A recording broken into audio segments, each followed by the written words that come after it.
Good evening, ladies and gentlemen. How's that sound? Is everyone here okay? I've got to get that right for a start. Thank you very much, Charles. Winnie and I left New Zealand on the 19th of September. It seems like a long time ago. I reckon if I deliver this presentation one more time, you'll have to take me to the psychiatric hospital.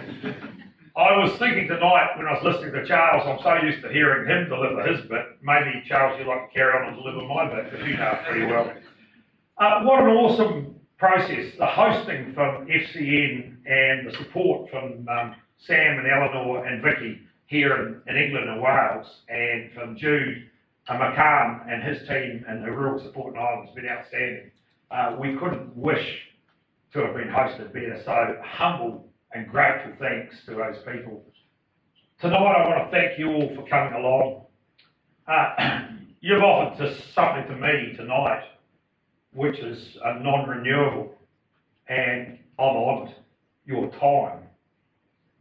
As I go through tonight, your time will be something that I want you to focus on, and for you to give me 2 hours of your time is unbelievable. Thank you very much from the bottom of my heart. To my lovely wife over the back there, how the hell do you cope with hearing me deliver all the time? I really don't know. Ladies and gentlemen, if you want a quiet life, don't write a book. Since I wrote that book, my life has just been so incredibly hectic. Charles has got 8 copies left, and that copy I'm going to give to somebody in this room. I don't know who it's going to be yet, and I don't know how I'm going to decide who it's going to be. But believe me, by the time we finish here, somebody will be walking away with that, because I don't want to take it back to New Zealand. I've entitled this tour, Shift Happens. I'm a guy that suffered 5 years of depression. I'm 64 years old, so 5 years out of 64 it means I've had 59 amazing years. But the most amazing years of my life have been the last 20, when I recovered from that place.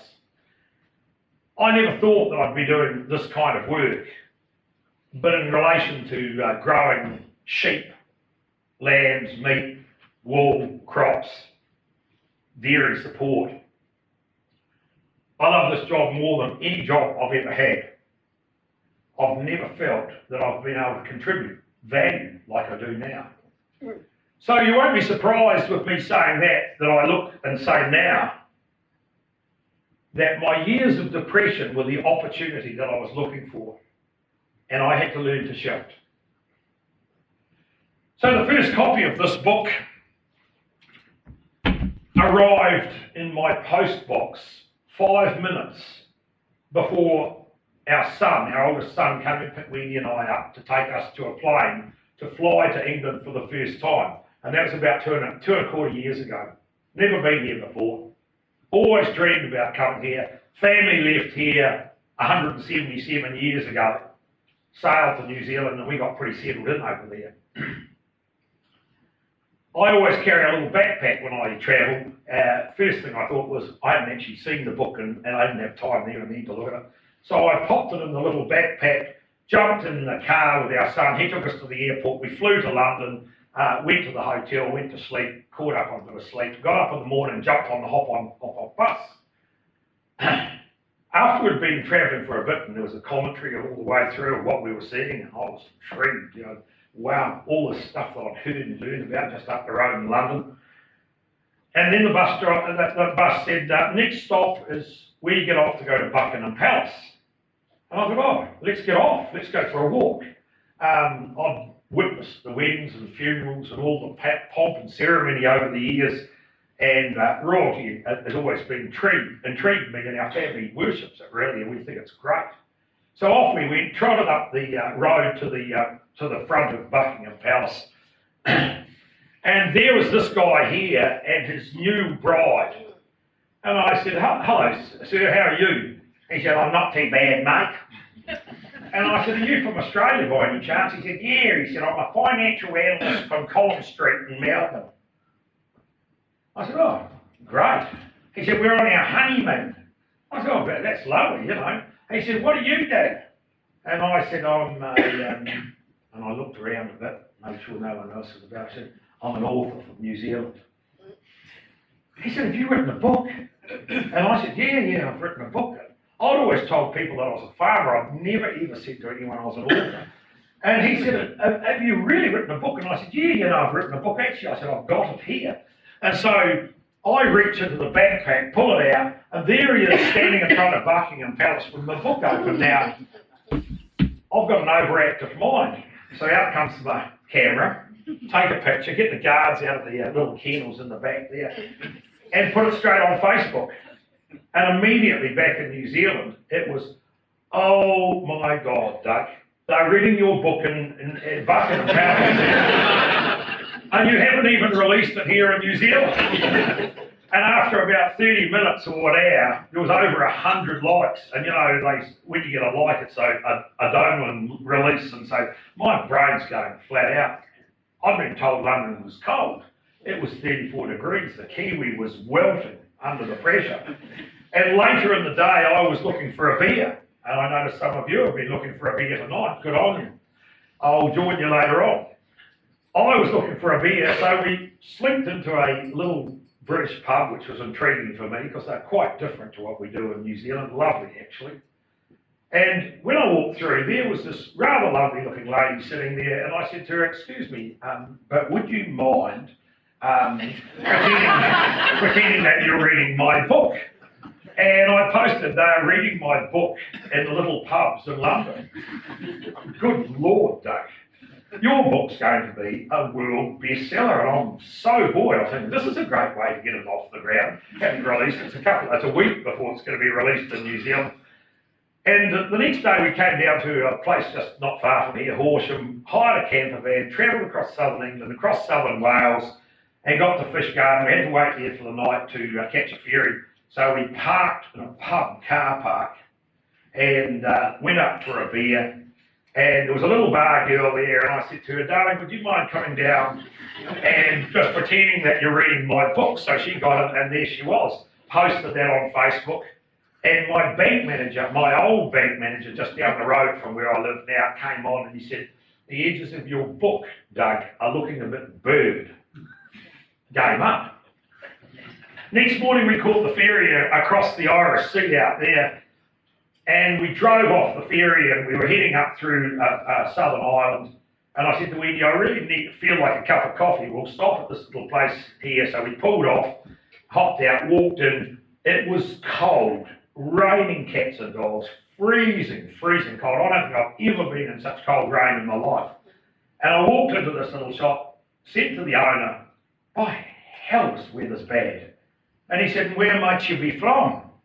And I said, I'm from New Zealand. And he said, you should know you don't come to Ireland for the weather. You come here for the scenery and the culture. And I said to him, man, if it's this cold in the middle of summer, what the hell's it like here in the middle of winter?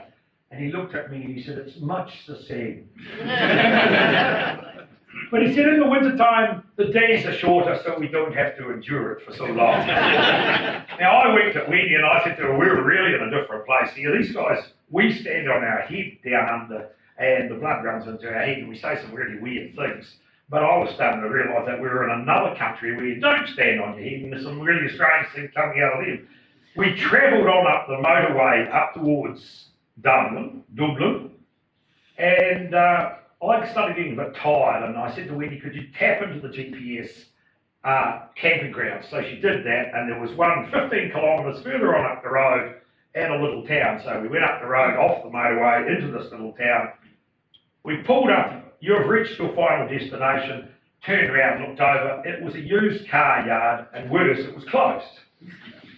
So about at that stage, a little fella came running down the street, and I said to him, excuse me, sir, we're looking for somewhere to camp for the night. Is there a camping ground in this town? And he looked at me and he said, in this town? Camping ground? No. Not in this town. And I thought, oh, okay. So we were about to drive off and start another search. And then he started up again and he said to me, but if you go on up the road about 2 kilometres and you turn right and go 150 metres up that road, there's a paddock there where there's a whole lot of things like what you're driving. So we thought, well, we'll do that, we'll take the lead. Got there, there's a huge, great sign, camping ground.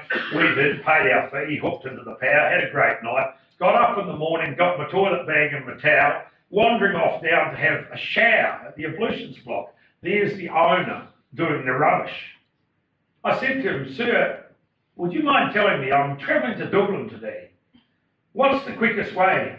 And he looked at me, he said, are you walking or you're driving? I said, I'm driving. He said, that's by far the quickest way. So we're heading off up there to Dublin, and we're picking up our youngest son and his girlfriend, and we're taking them on up to Belfast, where he is competing in the World Ultra 24-hour race. 12 o'clock the next day, he qualified for that by running 240.4 kilometres around a 400-metre track in 24 hours in Western Australia. Smashed their record, and that qualified for him to represent New Zealand at this race. And Wendy and I were over here to support him in that effort. 12 o'clock on the Saturday, the gun goes, 500 runners start running round and round and round this 1.9 kilometre track.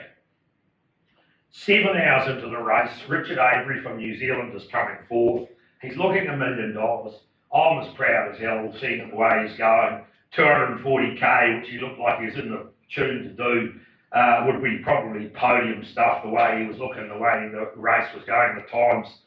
But about an hour after that, he starts to look a bit sore, and I said, what's the matter? He said, I'll come in next time. So every time he came round, we'd give him food or drinks or whatever he needed.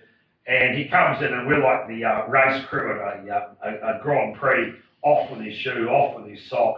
Here's this massive, great golf ball sized lump sitting right on the top of his shoe line. Later we found that he had a secondary Achilles, some people apparently have these. His one had snapped and it had just all gone down and sat on his shoe top. He was in excruciating pain. Mother and father pleaded with him to pull out, but he looked straight at me and said, Dad, when you're representing your country, you don't pull out. So he ran on. 2:30 in the morning, it's freezing cold. And you've been to Belfast, probably most of you. Absolutely freezing. And I looked round into the little tent that we were in, and there's Wendy. She'd been across to the camper van, which was parked outside, got a blanket, brought it back in, wrapped it round her. She's sitting in the seat, sound asleep. And so I take a photo of that and put on Facebook. This is the support crew right now here in Belfast. Richard's running on, it's freezing cold, and this is what the support crew's doing. The first comment comes in on Facebook. When Wendy wakes up in the morning and sees that picture that you've just posted, you're dead. And the second comment comes in from the bank manager. Has she just read your book? Ladies and gentlemen, when I walked into this room tonight, you're all telling each other stories. I could hear you chatting away, or some of you were chatting to me, you were telling me stories about what's going on. I looked around and I could see people talking about, you would be telling people what you've done this week, what you're going to do next week, and about how in the morning England's going to whack the hell out of the Aussies. I today call myself a storyteller. Tonight I'm going to tell you a bunch of stories. I'm going to tell those stories with one thing on my mind. I want to have an impact on the way that you think, the way that you think about yourself and the way that you look to the future. When I walked in here, you were probably telling people about your current stories. 20 years ago, I suffered 5 years of depression. And when I was in that place, I didn't even really know I was depressed. I knew life was bad for me. I managed to get out of that. And then about 7 or 8 years ago, I told New Zealand that I've lived in that place. And my life changed at that time, and it'll change forever. I got the nickname Captain of the Rural Sad Bastards Club.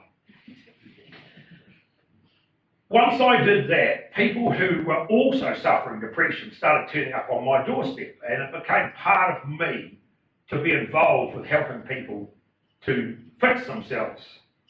And I want to tell you about a typical situation.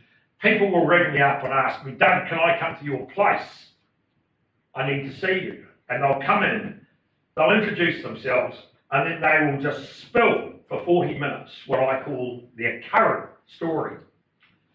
After about 40 minutes, they'll start to slow up, and I'll say to them, what about your past story? Tell us about what life used to be like. And they'll look at me and say, like when I wasn't feeling like this, and I'll say, yeah, you tell me what that was like. That takes about 10 minutes typically. You'll see the person sit up and they'll be more engaging with me. They'll move forward, their eyes will just pop out to where they're supposed to be rather than being set back right in the back of their head. They'll loosen and just slightly be a bit more engaging with me. 10 minutes later, they've told me about their past story. And at that stage, I'll come in and say to them, the only way that I can help you is I need to know what your future story will be.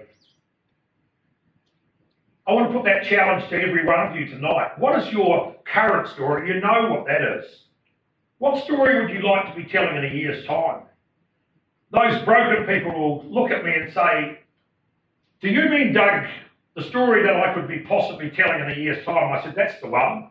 If you were to think right now, what would be the best likely outcome that you could have and the story that you could tell in a year's time, what would that look like? And you see them sit up and they get quite excited, and I say to them, because that is the only way I can help you.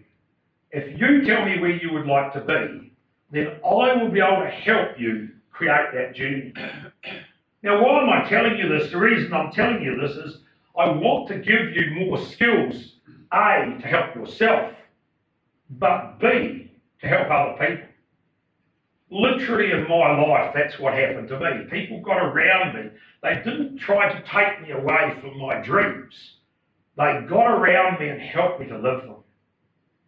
And that's what depressed people need. They need a hand to get their life back on the rails. So what's your future story? I don't want you to tell me. That's entirely your process. But it's a great way to think, because if you're depressed, your thinking is everywhere. My thinking was all over the place, but my actions were virtually nil. And when I started to focus on the future, my energy went into a line of action which was potentially able to be done. And then you start to get progress in life, and that creates hope. Because when I was depressed, I had no hope. Once I got hope, then I started to feel purposeful. And once I got purposeful, then I needed to connect with other people. The three things that human beings need for a great life: hope, purpose, and connection. You might say, well, from where I am now, how do I go on a journey like that? When I was in that place, I no longer knew why I was on this planet. And at times I felt like I didn't want to be. I had lost my why. That is what my why looks like. Where is the centre of my why? My head and my heart. In the packs that you've been given tonight, there is a sheet which I provided, which has got about 190 values words on them. I don't want you to do it now. Just sit back and just listen. Go take it home tonight or in the morning or sometime in the future, or not if you don't want to. Nothing's compulsory in this world. Circle 10 of those words that you as a person would like two things to be. One, that you would like those words to be your 10 really core heart words. But secondly, that you would like other people to see as residing in you. That's kind of hard. When I put that challenge to people, they say to me, gee, I like to do a whole lot of these words. So would I. But you need to go in the course of finding your why to narrow it down to 10, and then the really hard bit, out of that 10, pick the 2 that most apply. That those are the words that you want to apply to your life from now on. They are your core. When you know your why, how, when, and where, basically very small things in comparison for your key purpose will become much easier. And I will refer to this in the rest of my presentation tonight, and you'll understand how that works. So that you have an idea what my two key words are, they are faith and courage. Now, I love nearly every word that's on that list, but you need to take it down to something that represents you. You'll all be different. If you're a husband and wife, each do one and then compare what you've got. And you'll probably find that you've got beautifully complementary whys. And if they're not complementary, then you can have a nice discussion about who the hell's going to give way and sort things out. And I'll stand well back while that process goes on. Faith and courage. I have the faith that if I try really hard, I will have a chance, and I have the courage to give it a crack. Life is not easy. No one has an easy life. I want to briefly talk to you about neuroplasticity. I'd never heard this word till about 2 years ago. Neuroplasticity is a relatively new developed word which talks about the ability of the brain to grow. Years ago, 10 years ago, neuroscientists globally thought that the brain developed until you're about 25, and then it just slowly lost capability all the way through. That has now been proven scientifically and accepted globally as absolute rubbish. Isn't that exciting? You know, what I used to think, you sort of read it everywhere, you got to 25, that was the best you could ever be. My old matey, isn't it exciting to think your brain's only just starting there? You're going to be able to really kick some goals in a few years' time. My learning is a classic example. I believe I've learned more as a human being in the last 10 years than I have in the rest of my life. Is it half exciting? It gets me absolutely excited. Your brain is a lazy part of your body. It likes doing as little work as possible. But like all muscles and like all other parts of the body, if you use it right, it can grow and provide exceptionally for you. And so there is no time like now to really get it going. In our brains, ladies and gentlemen, we receive information from our touch, hearing, sight, smell, ears. Well, we don't mention hearing. That information goes into a thing inside our head called the amygdala, and that decides where that information is going to go. So if you're a negatively focused kind of person, nothing's ever worked out for me, and every time something happens, I never have any luck. If you're one of those kind of people, there's heaps of them around, your amygdala will have been trained to pretty much send everything to the back part of your brain. That's the dangerous place. That's where the chemicals that give you depression live. And if you're constantly getting bad and negative information, they will trigger chemicals that will make you depressed. Pretty scary stuff. Like any highway, if that's the highway in your brain that's getting the most use, that will be the easy one for the information to go down. When I was sick, that's where everything went, and it made me sicker. But when I recovered, I became an incredibly positive kind of human being. And the reality of that was that the highway to my prefrontal cortex, which is your happy place, became the most used. So even when I get information which is not really what I want, my brain is immediately tuned into where is the opportunity in amongst this rubbish. So it still goes to the front and I deal with it. And guess what? The road to the front part of my brain, because it's the one that gets used the most, is the one that's open and naturally easiest to go. The key message with that is if you believe what I've just told you, your opportunities in life are just starting. How good is that? Look at old mate sitting up here, he's delighted. A few years ago, Wendy and I went to Greece. We did an archaeological tour. We went round for about 3 or 4 days visiting ruins. The temperature ranged between 40 and 44 degrees, and after about 2 or 3 days, I was close to as ruined as what those ruins were. I rapidly got fixated on what I could see out the window of our tour coach. I was staggered, because I come from a very dry place in New Zealand, at how poor the Greeks were at using water. I'm exceptionally good at managing water, because we don't have very much. Whatever you don't have much of, you value very highly. I said to Wendy, I wonder if I should put on an event and offer it to these people.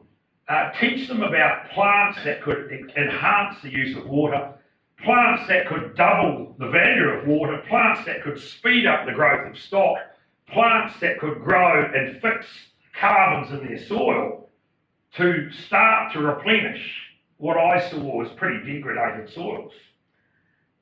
Wendy said, that's a great idea, so we advertised it extensively. We hired a big venue.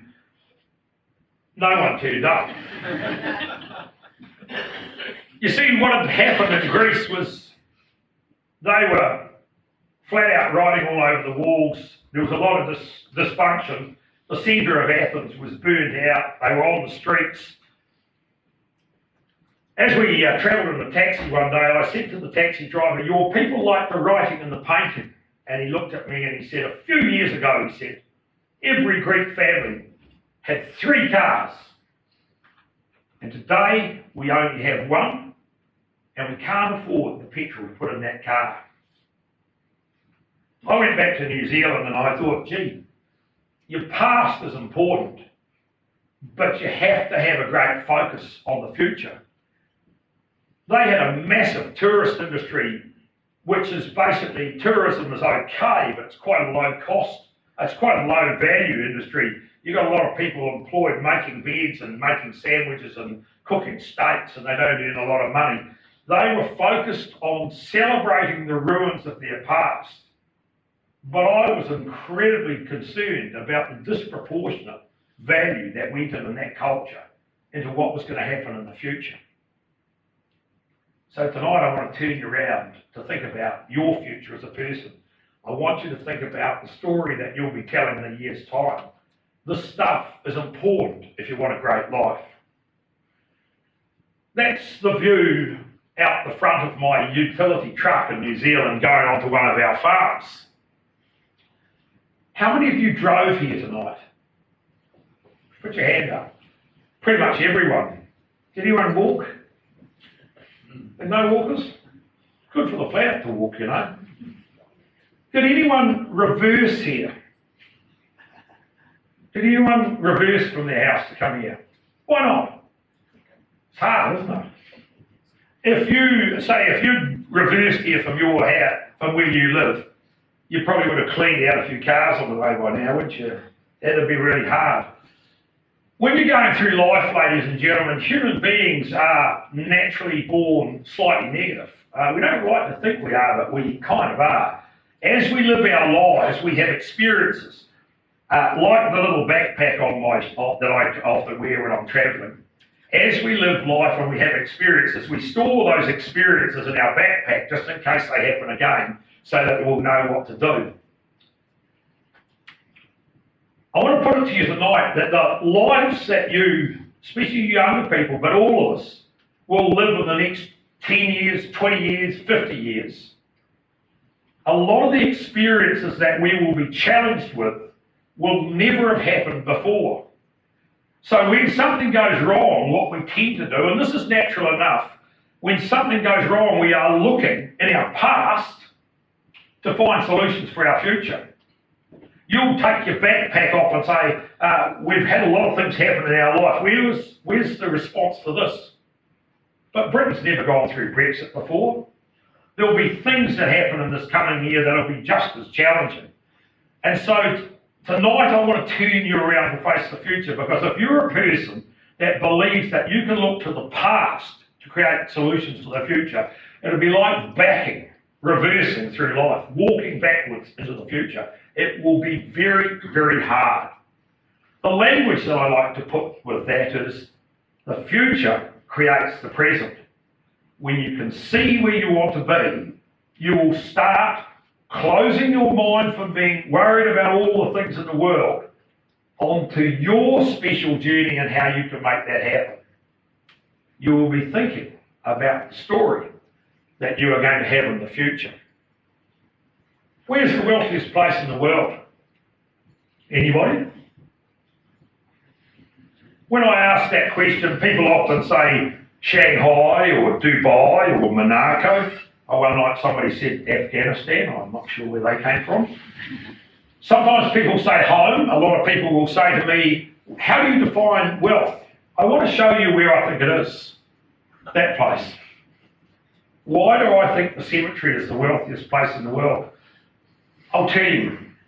Every time I go to the cemetery and I walk around and I look at the people that are there, I look at the people who say, wrote a song, but didn't have the courage to sing it, that were going to increase their business, but they never got round to it, that were going to develop new skills in their life, but somebody said you wouldn't be able to do that, so they didn't. Because actually the reality of life, ladies and gentlemen, is not too long from now we're all going to be dead. So we've got from now to there, and none of us know how long that's going to be. One of the purposes that I've got in life is I want to rob the graveyard of its wealth. 2 years ago, my mum died. She was 98. I stood beside her coffin and gave a eulogy. I said, inside this box is the poorest contribution the graveyard of Sydney will have ever seen. My mum had the wisdom to live her life while she had the opportunity.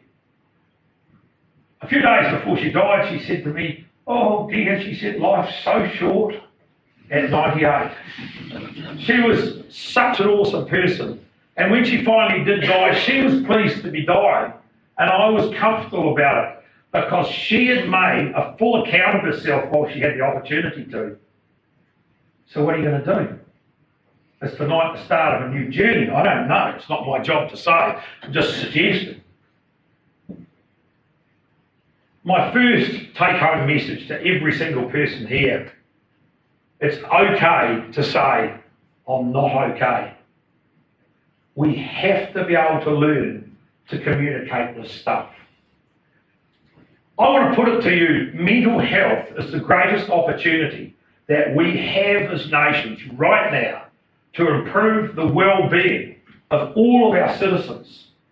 Because when you get something like that happens, it smashes everybody in the community. I turned up there 3 weeks after that happened and I gave a presentation. I was terrified. 370 people blocked out that hall and the fire brigade would not let another person come in and turned 100 people away at the door. They were wrecked. And after that talk, they came up to me and said, thank you. You've given us permission to go on and with our lives. So tonight, I want to give you permission to say that. If you're a male in particular, is it important? Too right, it's important. How many of you are normal? Anyone here normal? Are you normal? No? Good on you. I looked in the Oxford Dictionary at what normal means. It means ordinary, average, commonplace, standard, routine, general. It's not overly embellishing it, is it? That's not New Zealand's dictionary, that's the Oxford Dictionary. How many of you love agriculture? I love agriculture. I'm passionate. I've been passionate about agriculture all my life. I absolutely love it. Are you normal? No, you're not normal. I want to tell you about New Zealand farmers. We're special and so are you. I've been around your country the last 3 weeks and what I've seen is absolutely inspiring. You're really special. You produce beautiful food for possibly often pretty ungrateful people. In New Zealand, 1.5% of the population owns farms. About another 12 to 15% of people help us get that produce that we produce to the wharf or to the supermarket. The land and sea-based industries in that country produce 62% of our export income. Without us, they're nothing. Are we normal? Are you normal? No, you're not. You're special. How long is it since somebody stood in front of you and said you're special? I don't want you running around the place saying, oh, I'm special, Doug Avery said. What I want you to do is inside your self-talk. I'm okay. You'll find when you're going and it's really tough, learn to think, I am enough. And when things are really good and you're going well, back the opportunity, lean into the challenge and give it full tilt. But when things go against you, as they will, talk to yourself like this, I am enough. Because we all have these ups and downs. Avery farm, that's the farm that Wendy and I own half shares with our oldest son and his wife, is situated here in New Zealand, on the dry east coast. Our next door neighbours make salt. It's quite good having salt making neighbours. Their stock don't jump the fence and get into our farm. But in 1996, we plunged into what turned out to be an 8-year drought. That picture was taken in 2004 when things had come sort of right. So if you think that looks dry, imagine what it was like when it was bad. War broke out between the sheep that we run and the land that we run those sheep on. And I and the other people in that area were witness to degradation like I've never seen before. As a young man, I've been taught so many skills. But one skill I'd never been taught was to deal with the shame associated with failure. We all have shame. We're not pretty enough. We're not strong enough. We're too old. We're too young. We're not acknowledged enough. And when we're going through a period of shame, we want to numb the pain. We shop. We eat, we drink, we drug. We do all these weird things to numb the pain. But the problem that you have with numbing is it numbs the happiness. I didn't know how to deal with my shame, so I turned to drink. And that worked for the first couple of cans, but then it numbed my happiness as well. You see what happened? We had 17 years out of 20, we didn't get our average rainfall. I'll get out of your way, you can't see those pictures. I'd been used, like other farmers in the area, of having unders and overs, but all of a sudden we had this. They didn't bring us rain, they just brought us ugly messages. In 1998, that was Doug Avery. I, like every other young man, I wanted to be a good father, a good husband, a provider. I had this kind of DNA bred into me. But my mortgage and my family commitments for the first time in my life were way outside what I could cope with. When I wrote my book, I got a helicopter view of my life. And the first thing that hit me when I first read that book, which Margie Thompson had written and put into order, was my response as a young man to everything that went wrong was to work harder. Every time, if you read my book, every time something happened, I just pulled the throttle back. But for the first time in my life, no matter how hard I worked, it had no solution for the crisis I found myself in. I'd always believed that every agricultural business, hello, something, did you interfere with that sound there? Yep, he's playing, he's just trying to put me off. I always believe that every agricultural business has three pillars: social, financial and environmental. When one leg broke, the others, well, the seat was unsittable, and down I went.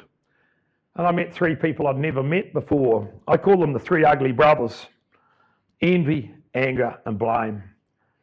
Those three emotions are the hallmarks of people that are not feeling particularly right in the head.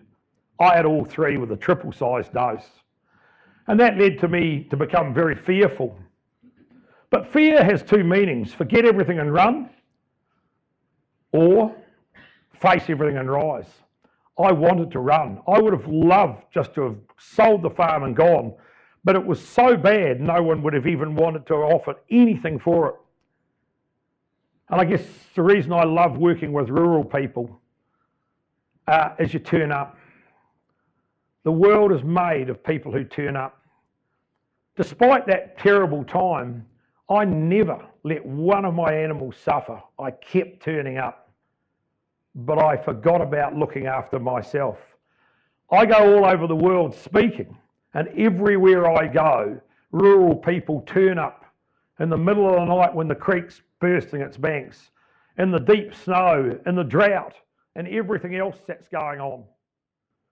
But all over the world, they forget to look after themselves. It's exciting to see the new vision that FCN are developing to partner with people in this complicated and challenging world to help you create greater results. I was desperately searching for some solutions. I already knew what the average road had been. As a young guy, I was successful. I'd had lots of good things going on. I viewed myself as being special.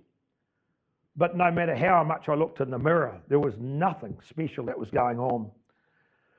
I wanted to go down the memorable road, but where did I start? How did I get there? What would that mean? How could I change?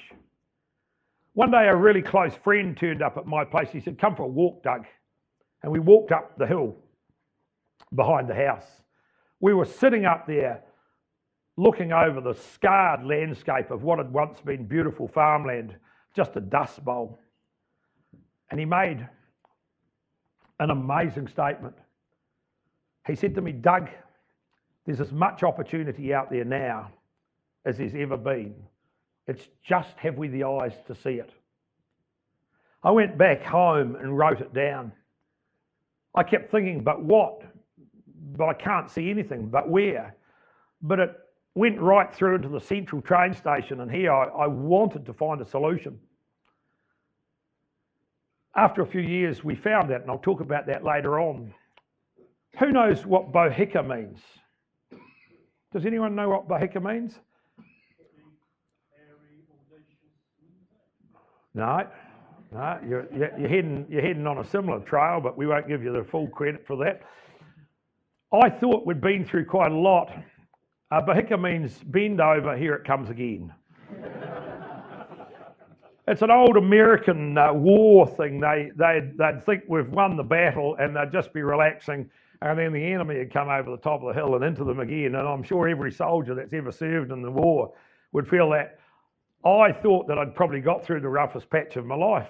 One night the wind started to blow. I was going to go out, but it was so intense. I thought, I better stay home. It's dangerous.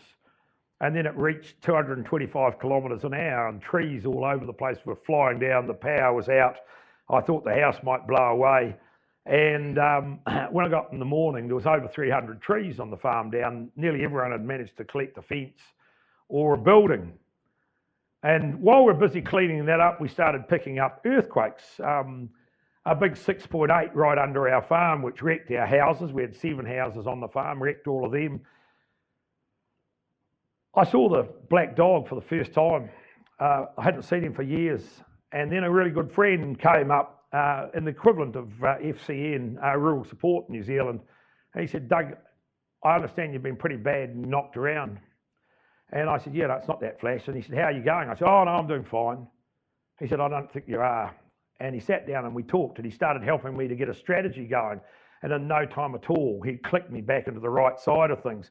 That's how this kind of stuff can work. We spent 3 years fixing insurance company, all that sort of thing. This was better than the trees, because the trees weren't really insured, but the houses were. We got them all nice and sweet after about 3 years of battling. And then a bigger one came, 7.8. That's the main highway to Christchurch. That used to be a flat road. That's the main trunk railway line. If you'd been on the Kaikoura Express that day, it would have been better than a Disneyland ride. That's looking at it from the other way. That's 6 metres of shear in the Earth's surface. The first earthquake we got, 6.8, was localised right under our farm. Just threw us up in the air, wrecked everything, and we went sitting down. 5 kilometres away, people were hardly affected. This baby, it ripped through 260 kilometres. The plate of New Zealand just ripped and tore to bits all over the place. That's another picture of the railway line. There's a friend's worker's cottage. It was lifted about 2 metres and dragged 8 metres south in 2 minutes. And that's a friend, the guy who worked for rural support. Was his farm, and all this land here used to sit up on the side of that hill. It was lovely and green right to the bottom. He's got a little lime works here, and that's all lime up there. I went down when I realised that he'd been really badly affected a couple of days later, and he took me up to show me. And I said to him, Derek, I didn't realise you had so much lime. How the hell can you justify $22 a tonne when you've got all that? I couldn't figure out why I didn't see that was particularly funny, but anyway, we got on with it. We went down to the coast. Those rocks used to be under the sea. This guy here has got his hand up, and there's still a metre or so above that. Unbelievable stuff. The platform that we farm on Bonnevere is 2,450 hectares. The whole of our area lifted 2 metres and went 5 metres north. A couple of weeks later, I was talking to a conference in Wellington, and I said to them, we're on our way. So resilience is your ability to bounce forward from your troubles. People rang me and said, Doug, you'll bounce back. I said, no, I won't. I'll bounce forward. Bouncing back leaves you as vulnerable as you were before. When we rebuilt after the first earthquake, while the houses still got wrecked again, we built them in a manner that it didn't kill us. If we'd built them as they were, Wendy and I were in bed, we would have died that night with the same earthquake. So bouncing forward is another key. Cement that in your mind. When things go wrong for you, don't just restore them how they were. Look at what happened and think, how can I make this so that if exactly the same thing happens again, I'm going to be in a better place.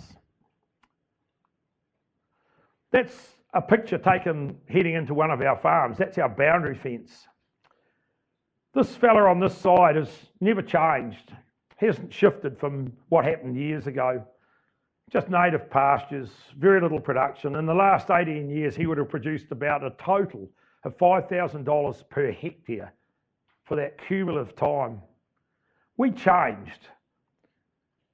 On our side, exactly the same amount of rain, same markets and everything else. We, during that same time, have produced about $45,000 a hectare. When we started on our journey of change, the difference between me and us and him was only about 2 degrees. But if you're heading on a better course for 18 years at 2 degrees different, after 18 years, you're miles apart. On the 1st of March, we bought that farm, and it's right now, as I'm speaking, under a major growth process.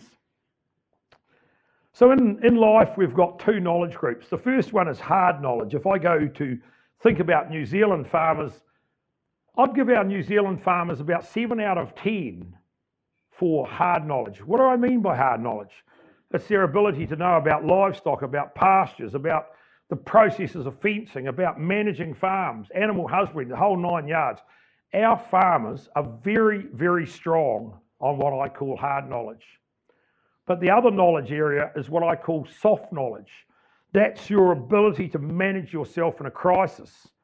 That's your ability to know how to cope when things have got a little bit worse than where they've ever been before. When somebody's just done something to you and you want to sort it out, but you're not too sure. Soft knowledge is your emotional resilience, your ability to cope under pressure. I want to put it to you right now. The greatest opportunity we've got as rural people, but not only as rural people, as human beings living in this world now, is to grow our capacity to be more resilient at times of stress. Because all around the place, I run into people like this. Big happy faces on the outside, but inside, the demons are really working their magic.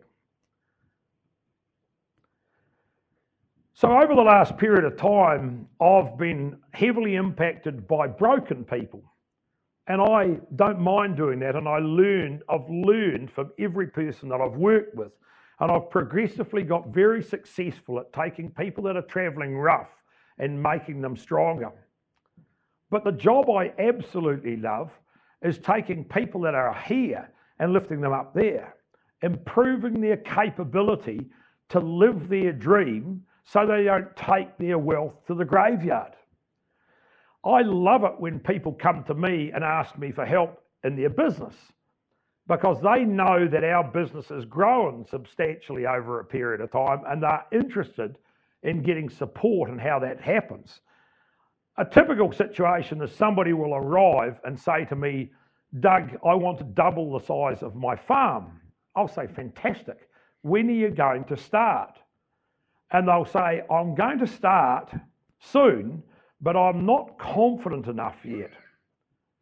And I'll say, really? Do you expect to start this major move in your life and be confident at the start? I don't know anyone that's ever been like that have started a major move, that have started a new job, that have taken on a new sport, that are trying to run a new special time in a marathon. I don't know anyone that starts off and says, I'm confident as hell. And they'll say to me, Doug, what I meant was I'll start when I've developed the capability. And I'll say to them, everything that I've ever done in life, capability is something you develop once you start on these journeys. There are 2 C's that come before that, 2 processes. Capability is the 3rd one, confidence is the 4th one. What's the first thing you've got to do? What's the first word that starts with C? Courage. I'll give you 10 points. That's the second one. What's the first one? 15 points. Commit. Who's that? Who said commit? 15 points. 10 over here, 15 there. You're winning the process. First thing you have to do is commit. I'm going to do it's not good enough. You'll never have the confidence to start with. You've got to take the step in life and say, I'm going to have a crack at this. And then you have to live through that time, the courage time. No one likes living on courage, but everybody that I know that's taken a step in their life, and I'll say to them, you know, when you did that big building project on your hotel, or whether it's a farm or whatever it is, did you have to go through a period of time with just living on courage? And they'll say, oh yeah. How long did it last? Oh, I was 9 months living in that place. I wake up at 2 o'clock every night thinking, holy hell, I hope this is going to work out. And you know, one of the things, ladies and gentlemen, is when you're traveling through that time, it's spurring you on to develop capability. You're thinking, I can't wait to get out of this courage stage. Why do I share this with you? Because I believe if you want to live a fruitful life and you don't want to take your wealth to the graveyard, you must understand the type of journey that you're going to have to take to make those incremental processes. Young people have got a lot more courage. They haven't been knocked back as much as you and I, mate, eh? They haven't had the earthquakes. They haven't had all these things happen to them. As you get older, you think, oh, hell, I don't want to get beaten up like that again. But we forget that these are vital pathways to our happiness. You see, when we're young, we know we're vulnerable. Everybody tells us we're vulnerable. Mothers and fathers run around trying to protect us from ourselves. And we're looking forward to this time that we get old and our vulnerability is behind us. But I suggest to you tonight that if you think that you can go to that place where you're no longer vulnerable, well, good luck. But you'll end up in what I call your comfort zone. Your comfort zone's pretty good. It's safe, it's low risk, and you're in control of everything. And when people have got those 3 things, they sit there and they think, ha, look at me, you know, no risk anymore. That's fine if you believe that the world's not going to change around you. Is there anyone believe that the world isn't going to change? Tomorrow you've got a vote just up the road up here somewhere, and that will change your world. Is there anyone here who's going to be invited to go along and vote one way or the other? So the world's always changing. And if you're sitting in that place and I've given life a fairly good old go and I'm just going to sit here, good luck. I hope it works out, but it probably won't. You have to be prepared to step into the courage zone. But in that time, we're trying to find excuses. We're fearful, we're vulnerable, we're lacking confidence. And other people will often look at you and say, yeah, you won't succeed at this. Now, other people always know more about your life than you know yourself. The whole purpose of me being here tonight is to empower you as an individual person. Because I said before, I want to rob the graveyard of its wealth. And then, of course, once you've got the courage to go in there, then you're rapidly thinking, oh my God, I hate this. I want to get to the capability zone. And that's when it starts to warm up and things start to come better. You're acquiring new skills, you're extending your comfort zone. You can feel that happening. And one of the most exciting things that human beings have is when they feel they're gaining greater capability and strength. And then, of course, you get to the confidence zone. You're living your dreams. You're finding purpose. You're setting new goals. And guess what? Time for another set of 4. Because the life that I've lived, the worst place was 5 years with depression. And the other day I was sitting down at home thinking, what do I really like most about my life? Is it the money? No, it's not the money. Do you know what I love the most? It's the journey. And every journey I've been on, and the more courage I've gone through, the higher the reward. You know, I was terrified when I got into Peterborough the other night, presenting this for the first time. But I'm not so worried now. You're smiling, you're still with me. So a few years ago, that's how we used to produce eggs in New Zealand, and a lot of people said, nah, that's cruel. You can't do that. That's really cruel, having those chooks in those cages. We want to do free range. I was over with Wendy in Melbourne talking to a big conference, got up in the morning the day of the conference, shot down to a little cafe to have breakfast, sat down, got the menu up, and the first thing I noticed was free range eggs. The little waitress trots over, looks at Wendy, ma'am, are you ready to put your order in for breakfast? And she said, yes, I'll have the muesli, thank you. And you, sir? And I said, have you got any caged eggs? Caged eggs? And I said, yeah, have you got any caged eggs? She said, I don't know. And I said, could you go out the back and ask? So she trots out the back, comes back in, and she said, the chef says we've only got free range eggs. And I said, well, I'll have the muesli, thank you. And she's turning around from the table and starting to walk away. And then she turns back and she said, sir, I don't want to be rude, but she said, I've never had anyone ask for caged eggs before. Why do you want caged eggs? And I said, well, the other day I had the pleasure of going to a free-range chook farm. I had a bit of a look around, and after a while I noticed that there was quite a few chooks being bullied.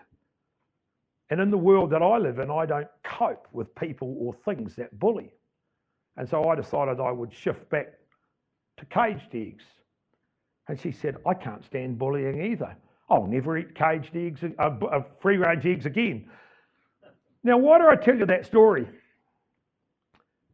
Every single one of you, if you're involved in agriculture at the moment, you're going to have a little girl or somebody like that who's punching away on Facebook or Twitter or on some other social media who has a big opinion. But this old ratbag in front of you destroyed that opinion with that little girl in 1.5 minutes with no effort at all.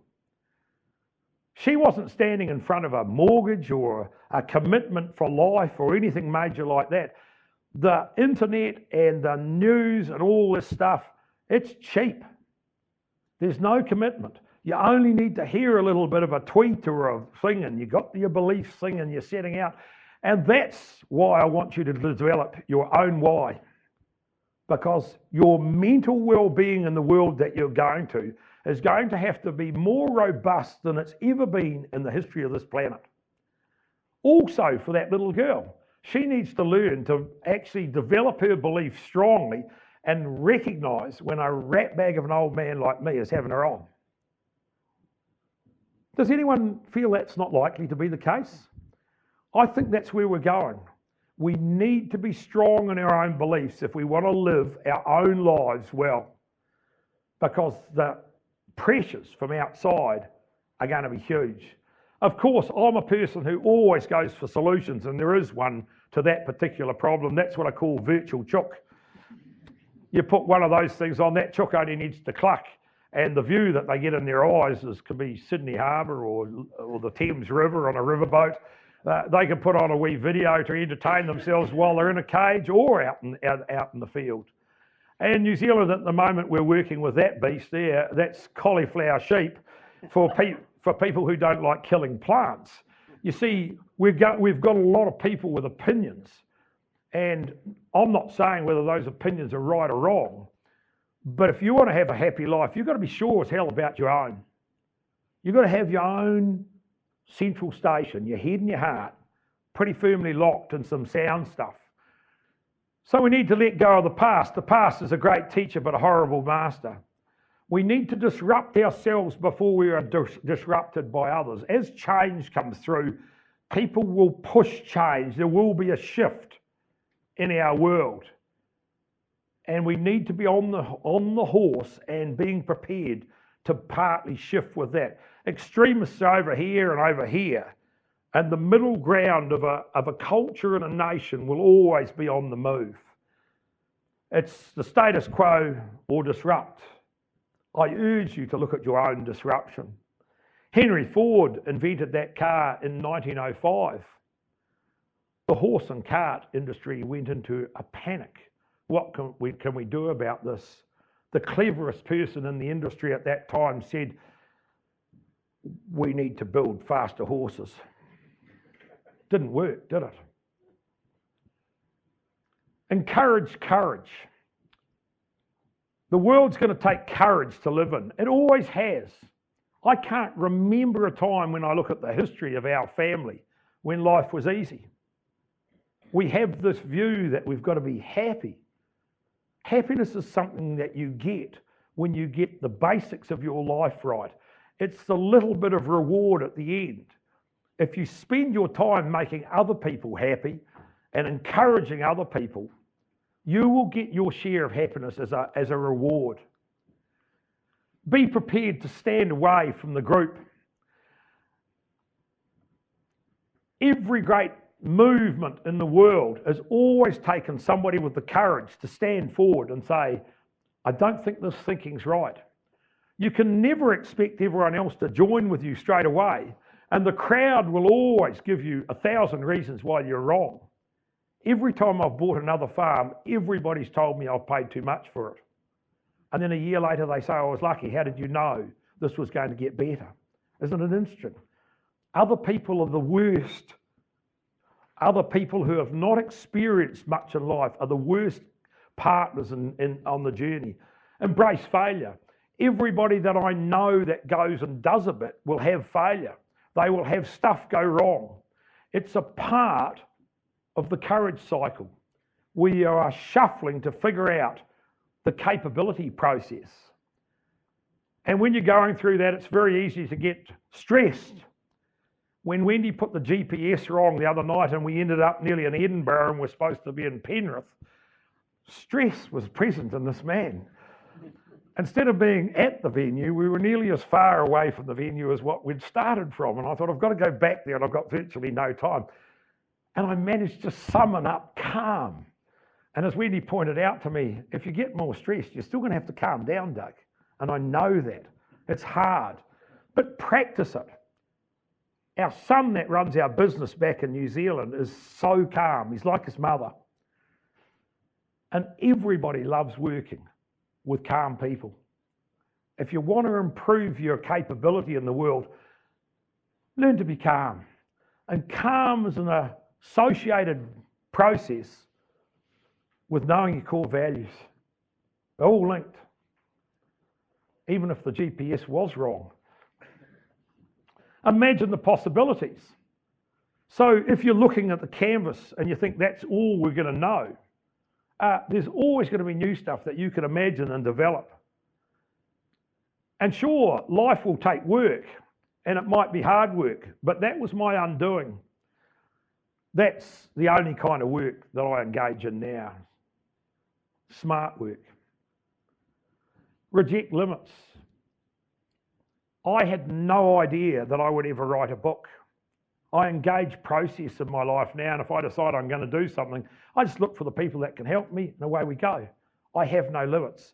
If the English teachers at Nelson Boys College in New Zealand knew that I'd written a book or was thinking of it, you would hear them laughing from here. In life, a lot of people will say there's only one way to do this, but ladies and gentlemen, there's always another way. There is nothing which can only be done one way. You can have a lot of talk about things, but in the end, you need action. Action is what gets stuff done. And then there's the two circles of life. The first one is your circle of concern. It's huge. It's all the things that concern you in life. You might be worried about the fellow with the funny hairstyle in America or the one in London. You might be worrying about the Rugby World Cup. Everyone's worried about the Rugby World Cup in New Zealand. We either worry whether we won it or whether we didn't. And no matter what happens, we'll still go on and be concerned about the next one. Lots of people have told me they're concerned about the weather. Too wet. Right now in New South Wales, it's too dry. It's cripplingly dry. Those farmers there would do anything to have the mud that you've been living in just recently. Everyone said, oh, it's so wet. They would love just that much of it. Life's not like that. When I was in my bad place, my head was full. It was bright red with concerns. And then one day somebody got through to me. Focus on your circle of influence. My circle of influence at that time was smaller than a pinhead. It was totally irrelevant. And I started to think, what can I do on this farm to change the outcomes? What can I actually do? Forget about all the things I can't do. And I started focusing on all the things that I could change. What plants could I change? What systems of farming could I change? How could I integrate into this world which was going so badly for me? How could I do that? And guess what? As I got that going and I put all my energy into creating this journey to this place next year, that circle started to grow. It's never stopped since. And that made me feel better. And that's the best thing that's ever happened to me. So in 1800 in New Zealand, life expectancy was 40. And today, it's about 82. People often say to me, oh, back in the good old days. I'm 64. I don't want to go back there. You and I, we're bloody happy. I'm bloody pleased to be still here, mate. You know, whereabouts is double the amount of life on average a bad thing? I love life. I absolutely love it. When I wake up in the morning, the first thing I feel is, how lucky am I? Because I know what it's like to wake up and feel no luck at all. So I want to talk to you about the technology span. In New Zealand in 1800, if you were lucky enough to get an education, you would probably leave it at about age 11 or 12. And your job, seeing I was talking about wagons before, might be your destination in life, might be to be a wagon wheel maker. And so you could go and work with a master craftsman for 1 year. And in that 1 year, that master craftsman could teach you at 12 years old how to make a wagon wheel perfectly. And that 1 year of teaching would provide you with the skill to provide for your family for the rest of your life. Today, with this bountiful double plus life that we have, you're more likely to leave school when you're 20 on average, or even a bit older if you're doing uni. And we expect people will need to be retrained 6 to 7 times in their lifespan to be relevant for exactly the same thing, to be able to hold a position in life and provide. That's a big change. But that's the sort of response that we need to understand if we want to be happy in a different world. Don't be that person. You see, I think this is the 1800s. The little guy making the wagon wheel, one person came bursting through the door of the wagon wheel shop one day and he said, I've got a new idea. We're going to put some rubber around the outside so it runs quietly.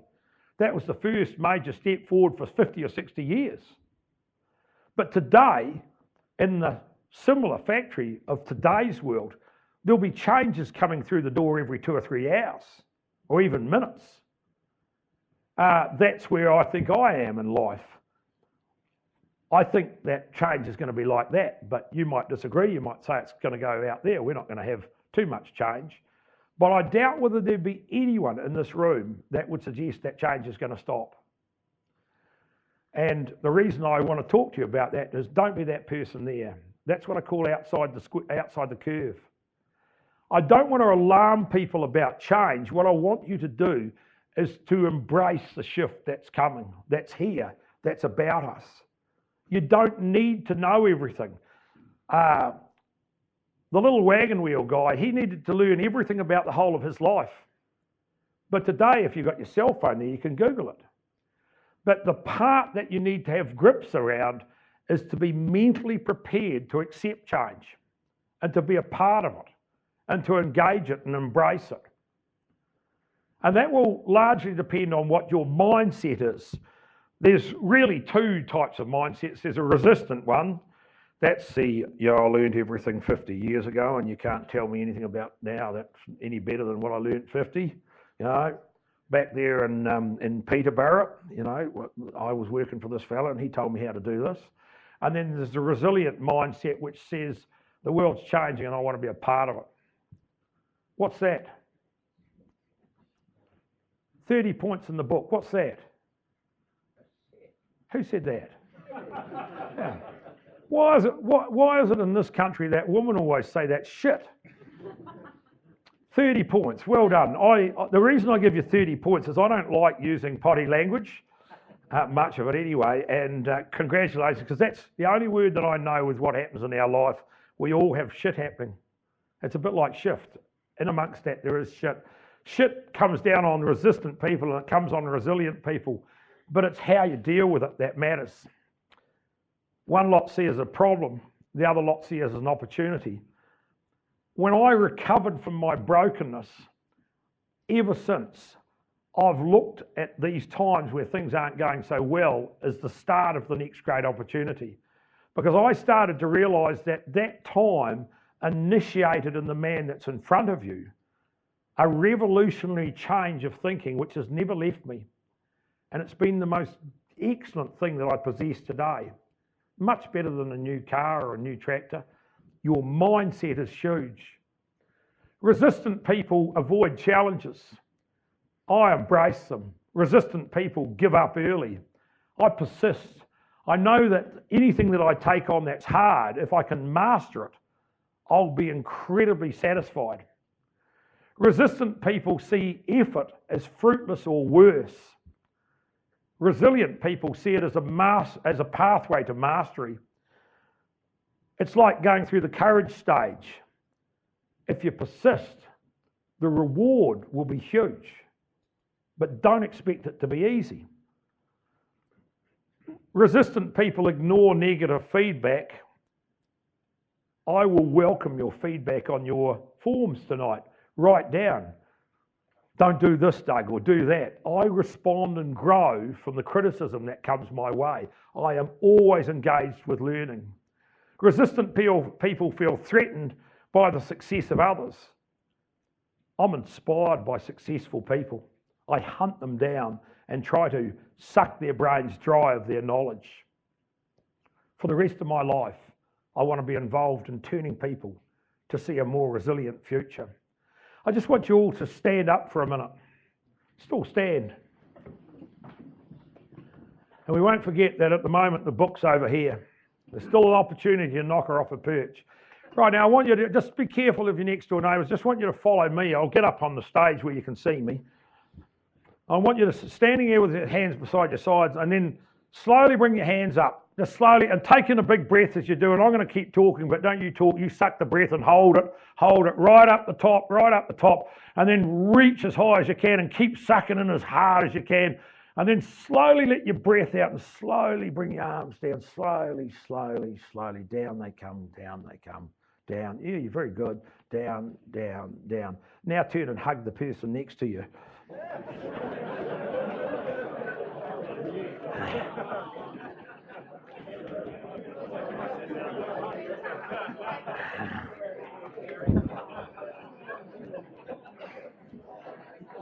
Sit down. I'm just watching you fellas over there. I said a hug, not a kiss. I go back to New Zealand and I'll say every performance I did over there, halfway through, they all jumped up and hugged each other. Now, what the hell's going on? Ladies and gentlemen, that's the dice of life. It's like a playing dice, but it's got risk on every face. I constantly get involved with people who tell me that they would love to do something, but they don't want to do the risk. And I'll say to them, have you ever evaluated the risk of not changing? The dice of life has got risk on every face. From the moment you are born to the moment you will die, you face risk. The greatest risk that I see prevailing with my fellow man is those who are afraid of actually embracing life. I think that I'm probably a bit of a different case, but I had such a bad 5 years like I'd never had before. I am more fearful about ever returning to depression than I am of dying. I'm going to die sometime. Why would I waste a minute of my life worrying about that? From the rest of my life, I absolutely want to live. And if you read that I've dropped off my perch somewhere, remember, I didn't take the whole of my life to the graveyard. I've been out there and had a crack, really lived it. So I got excited. I wanted to go out in the initial stages. When our farm started to pick up, I wanted to go out and transform dryland New Zealand. So I went up and set up a series of talks. I went around New Zealand about twice. Every time I came back to a town, the audience would be twice as big. Everyone would come up to me and say, "Oh, Doug, that was great." And what I was trying to do was change how people thought so that their actions would go over. And I could see prosperity coming on parts of New Zealand where there was none. But the moment I was gone, they would say, "I can't do that, he's lucky." They would have some reason why they couldn't commit. And over that time, I got really disillusioned. I thought, I'm wasting my life. My value, I had no sense of value. And I thought, well, I'm better to just stay at home and just keep buying more farms and getting these new systems that I developed going and just get on with it. But I still felt that I wanted to have an impact on people. And then I suddenly dawned on me that I actually wasn't changing what people believe. They didn't believe that they had the capability of going through that process. And about at that same stage, I realised that in order to change what people believed, I needed to tell people about how broken I'd been. I needed to explain to people where this new zest for life originated from. It didn't originate from just changing my thinking. It originated from a group of people who helped me to change what I believed. And from that time on, my life became easier. If somebody had come to me and said, "Doug, you might have been 4 when you wanted to be a farmer and it might have turned to be an unsuccessful road now, but we think that you should give your dreams in life away and go and push a lawnmower down at the local school," I wouldn't be here. What the people did to help me back on the road is they taught me how, like I said right at the start of the night, of to live the dream that I wanted to be in a year's time. And when you start that kind of mental process, it's like goal setting, really. It's another way of doing that. You start being able to judge what's right and wrong, and you start to feel a sense of achievement. And that's what I call critical thinking. And the other big thing that I learned is never try to do major projects on your own. How many of you have got a mentor? Not many. They're good, aren't they? I never travel without a mentor. I would like everybody in this room, if you want to have a better life, think about employing or asking somebody to mentor you. Who would that be? It would be somebody that you look up to and aspire to. We're never too late to start growing our mind. The stuff that we need to learn will always be too much for you to learn on your own. And when you develop mentors around you, you've got people that can help you when things go a bit wrong. It's the best thing I've ever done. I learned that geese fly on a V. Why do geese fly on the V? They fly on a V because this one does all the work and creates wind breakage that not real wind breakage, other wind breakage, that creates easier flying for those that are in the group. They collaborate together in that formation. By working together, they get 71% more flying distance. Now, when I look at geese, not one goose I've ever looked at has got a head half the size of any of you. They've just got a tiny little head, and they have worked out to be exceptionally destructive pests, I'm told, in the Orkney Islands. Clever birds, because they work together for their mutual advantage. Same thing with me. When I came out of the place that I was, it was in a V formation. When you look up and you hear geese flying, you can hear geese flying over the top. They're honking. They're honking several things. It's the one at the back saying, "You good fella at the front, I'm getting a free ride." But the clever ones are saying, "Do you need somebody to fly the front? Is it your turn for a break?" Because in truly dynamic businesses like I've got in New Zealand, no one flies the front all the time. So think about forming a V. Think about who you could invite into your life. Think about offering yourself to somebody else. I mentor a lot of people at any given time, and I have people mentoring me all the time, and it becomes simply the greatest mode of travel you can ever do in your life. So if most of you haven't got a mentor, think about it.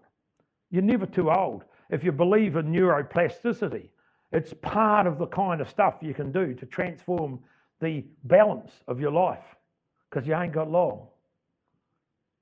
It's all coming to an end one day, and you've got this lovely, valuable bit of time to do it. I look at life as a journey of peaks and valleys. As a young man, I always wanted to be on a peak. I wanted to be up the top. When I was a little boy, I wanted to climb a hill behind our farm called One Tree Hill. I don't know where we got that name from. We're good like that in New Zealand. We've got two of the most beautiful islands in the world, and we call the top one the North Island. And we've got another name for the other one. I said to my mum, "I want to climb One Tree Hill." And she said to me, "Doug, you're too little, and it's too dangerous, and it's too far." You know what mum's always said? I've got that protective cloak around you. But I was always trying to branch out as a little boy. I never wanted to be held too close. And one day I got a group together and we started climbing, and there was the peak up there. But as I got near the top, it was harder than I thought. Nearly every journey when we're going from where we've been and we're trying to do something which is beyond, it always starts to get hard. It's the courage part. It's the developing the capability. But soon I was on top. It was the best feeling I'd ever had in my life. I'd achieved this peak. I was so happy to have a view of the lush green pastures of Grasmere Road. I'd never felt so proud about what I was looking at. But the reality of life, whether it's mountain climbing in valleys or whether it's your journey through life, there are peaks and valleys. As a younger person, I didn't like my valleys. I didn't like being in valleys. I wanted to be on a peak. As I've grown older and wiser and what have you, and probably not much smarter, but we've done a little bit, I started to realise that valleys are actually wonderful places. I love them because they're places I can rest and relax. I can stop flying the front for a bit. I can go home and just build myself up a bit. And more importantly, I can start to learn and develop the skills that I need for the next climb, for the next summit. The reality of life, ladies and gentlemen, is for nearly every single one of you, the most excellent things you have done to this point in your life will actually have been created in a valley. It's when things aren't going so well for us, that is when we inspire the energy to have shift in our lives. I now understand that between every peak, there is a valley. And when I look back at my life, when I get on the top of the next peak that I've climbed, I can always see another one that's worth a crack. But I'll always have to take a set of 4 C's in order to do it. And you start those in valleys. If I was a science professor at a university, I'd call it like this with a sigmoid curve. This is peaks and valleys. You're down here in the valley, you create a business. It's going really well. Every business that you create or every relationship that you have in life will need tending to. When you get to point A, Things have been great for ages, but you haven't had a holiday. The business is going really well. Clever people reinvigorate their lives, their businesses at that point.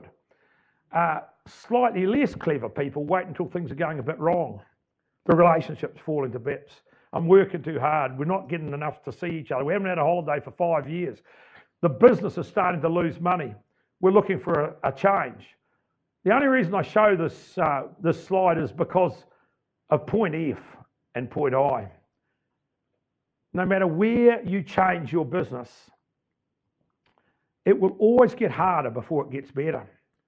And that's the bit that stops us from taking those journeys. And that's the bit you can solve by setting up a great mentoring structure. Because at point A or point H, you will discuss what's going to go on. It will come up that it's going to get harder. You will accept that. And when it has got harder and the results have got a bit poorer, as they always do, you get to point F or point I, those people will say, don't turn back. You've actually done the hard stuff. Carry on. We're nearly there. You need to have that positive honking, like the geese, wrapped around you to do that journey. That's a flea. Does everyone know what a flea is? Do you have fleas in England? Probably came on one of those boats that came out to New Zealand from here, actually. A flea could jump 100 times its own height. Imagine if we could do that. Man, it'd hurt when we land, wouldn't it? If you get a flea and you put it in a jar and you put a clear plastic top on that jar, the flea will know that he can jump. He can jump out of it, no problem at all. He'll jump.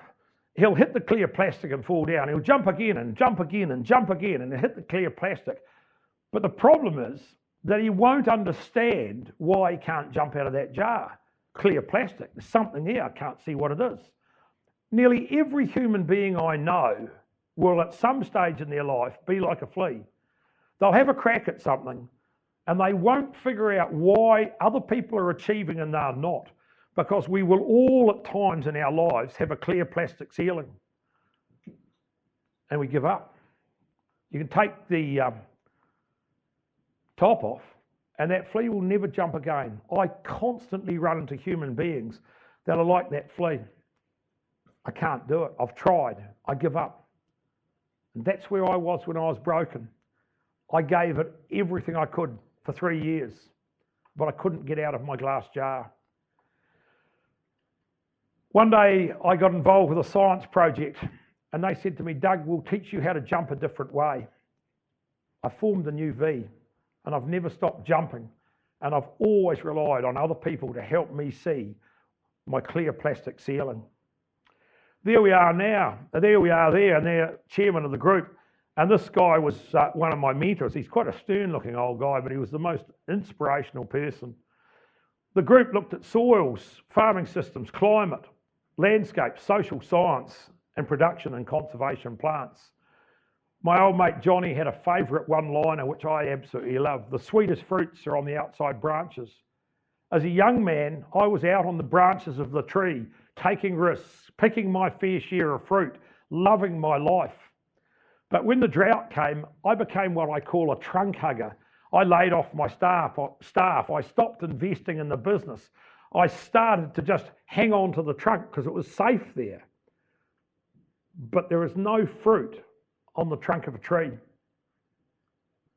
That science group said, Doug, we'll help you to jump out of this place that you've got to. We will help you grow new thoughts and new processes, not in one part of your business, but right across your life. I didn't even really know what a social scientist did. What the hell have we got her here for? She actually turned out to be one of the golden keys to the change in my life, because she worked on my soft skills, part of my maleness that I didn't want in my life. We had pastures that looked like that, potential of about 280 New Zealand dollars per year, per hectare. We turned them into what I call hot pastures, $3,000 a hectare, fixing natural nitrogen, building soil carbons, retaining moisture, utilising the moisture that was there. At Bonnevere, we turned our business on its head. Same valley, same world markets, same weather systems, same everything. Completely different result. And that was what we used mainly, lucerne, alfalfa. Big, deep taproot that could extract water, and it stopped in our farming system the depth of the valleys and increased our peaks, grew stock really well, fixed natural nitrogen so that we got maximum utilisation of water. This is where we were using white clover, only where the cows had urinated. Same amount of rain fell right across there, but only where cows had over nitrified things did we get the growth. Natural end production, low emissions. If you want maximum performance out of animals, ruminants, 74% legumes, 26% other. Our lambs grow 360 grams a day through 400 grams a day. The average for New Zealand is 175. And that's our oldest son who runs our business now. You can see the salt does get over the fence a bit. Quite a lot of our country is too wet for lucerne in some years, and this is on a southerly face, and you can see the legume content of our pastures. During the drought I had a lot of pasture envy. Today I have none. I see no pastures anywhere in the world as much as that. That's pretty much done naturally. That's a mob of ewes and lambs. 90% of our terminal lambs finish in under 105 days to over 20 kilograms carcass weight. That means that we don't have to have them on that land over summer. It's one of the lowest emission intensity meat producing systems in the world. Our hoggets do 80% of our hoggets terminal lambs finish in under 105 days to 18 kilograms. And that man there, 1 day, 1 hour, that man taught me about how to grow legumes. He restored my hope that there was some way that I could get a farming system and get things going again. Dr. Derek Moot, a senior plant scientist at Lincoln University, and one of the guys that flies in my V every day, available to me on fast dial anytime at all, one of many that are in my V. There's a picture of cattle on high legume based pastures, bulls on lucerne and ewes and lambs in the background. The place is run by 4 software programs, Farm IQ, which is a mapping and a paddock recording system. Xero is a accounting program and Figured manages the stock numbers. And in the centre, FarmX, which is a systems viability program, for want of a better word. Our shepherds go around with their cell phones when they shift sheep. They'll put what the residue pasture covers are of the paddock that they've taken the sheep out of, what the pasture covers are, where they're going to, put that in Farm IQ, feeds through to all these other programs, and we can constantly, 7 days a week, 24 hours a day, see if the viability of the business is good or not good. When stock come in, you put in what their weights are, what their weight gain you want to have out of them. It immediately calculates your pasture covers and comes back and says whether you're doing the right thing or the wrong thing. Some people said to me, "Oh, Doug, you're saying an awful lot about how great your farm is, but you haven't had it dry." This is 2015, and this is my next door neighbours, their salt pad. They harvested that year 100,000 tonnes 2 years in a row. They'd never done that before. That was a bit of an indicator. We sailed through that year with record profits. Going into 2015, we had been banking in all of our banks. How many of you think about all the banks that are on your farm? There's lots of different banks. There's your money bank, your water bank, your fertiliser bank, your stock condition bank, your natural capital bank, your relationship bank. The 3 most important things in life and business: relationships, relationships, relationships. We are always working on the relationships that we have with our fellow human beings. And your emotional bank. I watch like a hawk at the emotional bank of the team that we have on the farm, because that, in my view, is the greatest opportunity we have for the future. So I look at those banks a bit like a graphic equaliser. They need to be somewhat in balance. How are your banks? If your mental bank has been drawn down on, if your physical bank or your spiritual bank or your intellectual bank, they are all things that we can bank into, just like a money bank. And if you bank into them when things are good, you can draw on them when they're not so good. But if you find yourself and you become, I'm constantly thinking about my banks, which ones are full, which ones are drawn on, where do I need to put my energy? When I go back from this trip, the first place I'm going to is the gym. I'll be in there once a day and out on my mountain bike, because my physical condition at the moment is the poorest it's been for a while. I'm sitting around hotels and eating food that in excess. Every human being can be concentrating on their banks. How many of you guys can relate to that? I want to ask the ladies in the room, why do 3 times as many men commit suicide as women? Just the ladies. Who said that? Who said they don't talk? Yep, you're dead right.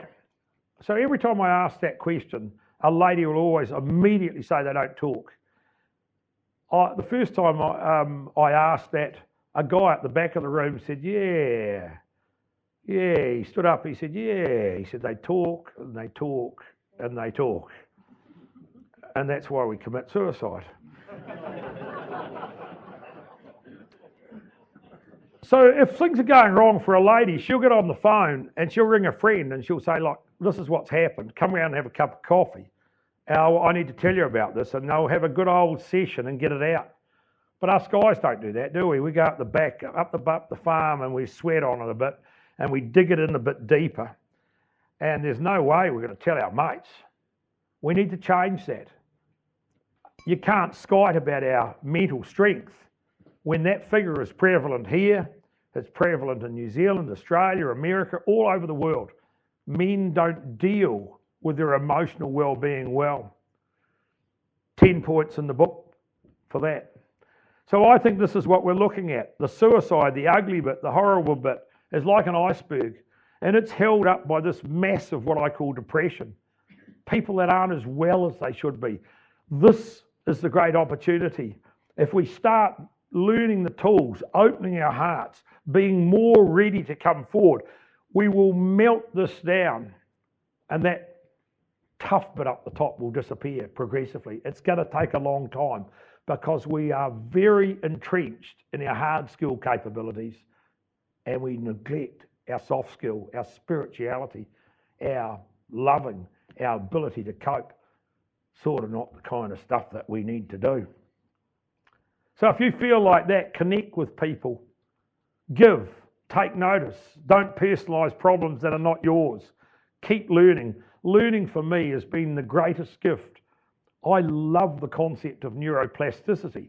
It excites me beyond belief. I've got no idea how much I'll grow in the next year, but I'm planning a whole lot and I'm so excited about it. Be active. That's an essential for me as well. Depression tries to disconnect you. It'll fight every other way that you can, and you have to fight it back with great tools. And then our youngest son, the salt came over the road and got him as well. He's the ultra runner, and that's tough stuff. That's about as mentally challenging as you can. And I've been here tonight encouraging and challenging you to go out and give a crack. But I wanted you to do it safely. And he taught me what he calls a mental switch. And it's something I'd like you all to take home. You win or you learn. You only lose if you don't learn.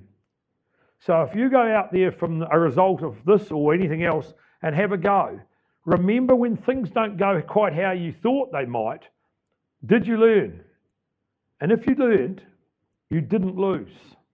It's all part of your growth.